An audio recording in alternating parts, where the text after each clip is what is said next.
How's it going, garden people? Welcome to the Hidden Gardens. Spring is finally here and it's time to move these overwintered plants out of the greenhouse cold frame and move the seedlings that have been growing inside out here for the hardening off process.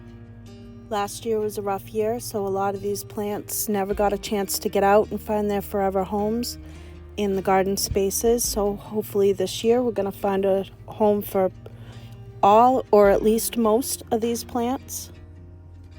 First things first though, now that the chance of frost has passed, it's time to bring these plants outside and get them acclimated to the weather. When you really get into the gardening season, that's when you really kind of start watching the weather as to when is a good time to move things around or plant things. Cloudy days, rainy days are usually a great time to transition plants because it's less direct sun on things that have been a bit protected. And that's kind of what the hardening off process is you want to make sure that the plants or seedlings that you have are slowly introduced to whatever environment that you're going to be bringing them into. So since it's warm enough and there's some cloudy days on the forecast, it's a great time to get these plants that have been overwintered out here into the outside atmosphere and grab the seedlings that are inside and bring them into the cold frame. These plants I've acquired through plant sales and end of year clearances or grew from little teeny quart sizes that I bought. And I saw something somewhere where it said something along the lines of growing seeds and collecting plants is a different hobby from planting plants. And I am inclined to agree because I definitely have a habit of collecting all the things. This tray of strawberries is from a big box store. If you've ever gotten some from there and they never survived, it's not you, it's probably them. All the other trays of strawberries that I got from Johnny's shipped in this season, I planted up, and I think I have like 100% rate that they all rooted and are all coming up. So I'll have a bunch of strawberries to plant out in the gardens. I'm leaving some things in the greenhouse, but for the most part, all these plants are all out and ready to find their forever homes here in the Hidden Gardens landscape.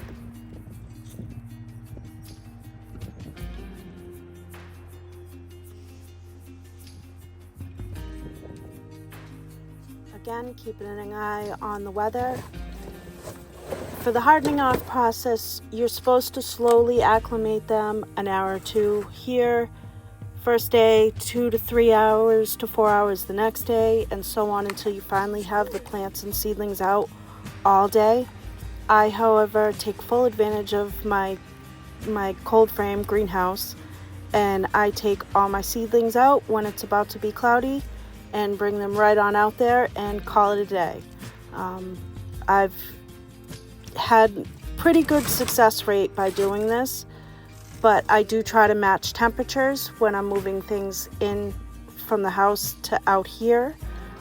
It does get warm in the cold frame throughout the day, so they're not going through too much of a temperature shock, but I just don't have the time to be spending all of that extra effort of going in and out and bringing things all over the place. For me, what lives, and the rest is gone by the wayside because I started most of those little plants from seed, and like I said, I've had pretty good success rates with that. But if you're just beginning, definitely do your due diligence and check things out as far as the hardening off process and how to best acclimate your little tiny seedlings out into the gardens for your spaces. Here's where a big majority of the plants that I grew from seed are going to go in the raised bed garden area, as well as the cut flower raised bed garden area out front. This area is out back. As you can see, the garlic's come up, it's growing, it's going good, so we like that. We've got a little bit of work to do as far as fixing the raised beds, put a little a few more screws in there to keep it up, but so far the garden is holding out, and at some point, maybe next season, we're gonna rework this whole area, but for now we're gonna get to planting all of these things come shortly. Some onions and lettuce. As you can see, the cucumbers are past ready, so it's definitely about planting time.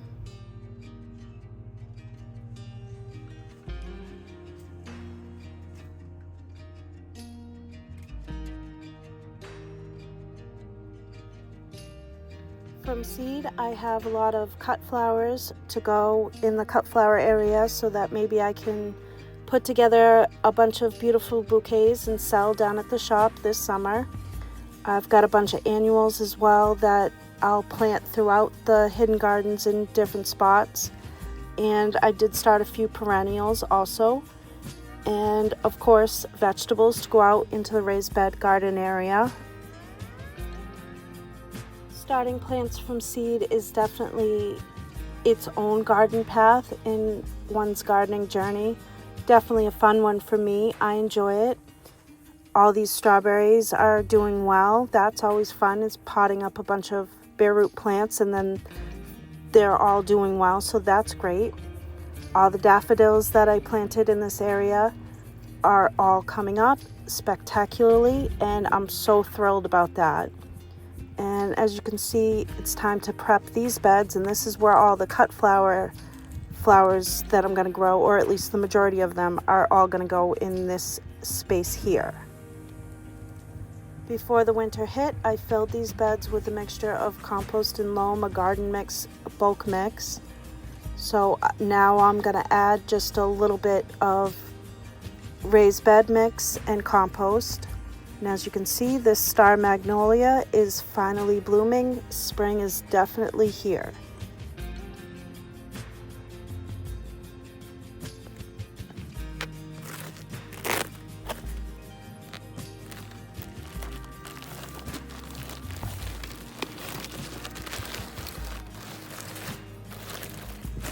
I did have surgery on my right arm, so I'm favoring it. I'm not a left-handed person, I'm right-handed.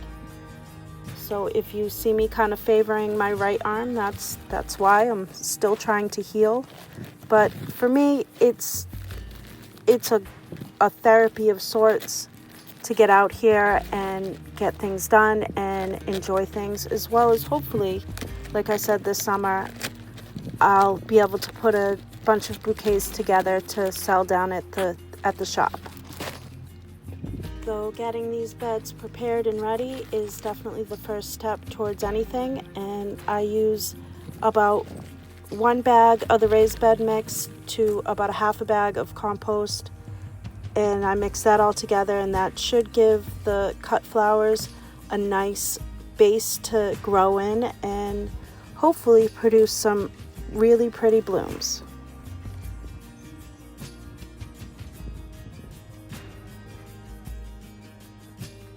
And back to the raised bed garden space, the Neverland garden. It was also time to clean out these back beds. These back beds have grapes, blueberries, and strawberries. So the first step is just to kind of clean up the beds and grab up all the old foliage and stuff, because we don't really want any overwintering diseases or whatnot. So I clean up these beds as best I can, and I'm going to come in with some berry tone fertilizer as well as some soil acidifier for the blueberries, and then I'll use probably some straw mulch, garden straw, to cover up the soil parts, and that works really well for the strawberries, a nice little bed for the strawberries to kind of lean on. And I go with the same mix of raised bed mix and compost here in the back, in these back beds as well. More bed prep and clean up in the back area here, but things are slowly moving along, and I'll clean up more as time passes. So I took the whole day and I moved all the plants out into this greenhouse, and here is the next day. It's a nice cloudy day. about 50 degrees outside. And as you can see, all these little seedlings made it throughout the night perfectly fine. It got to about around the low 40s, high 30s.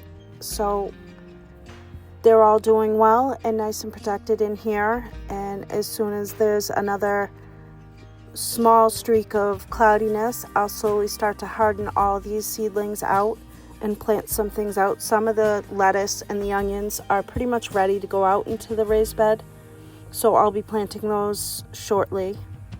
Spring is definitely one of the funner times in the life of a gardener, full of hope and promise. All the plants that I ordered over the winter are starting to trickle in as well. So please consider subscribing so you can keep an eye on where these plants might go and what's in the box.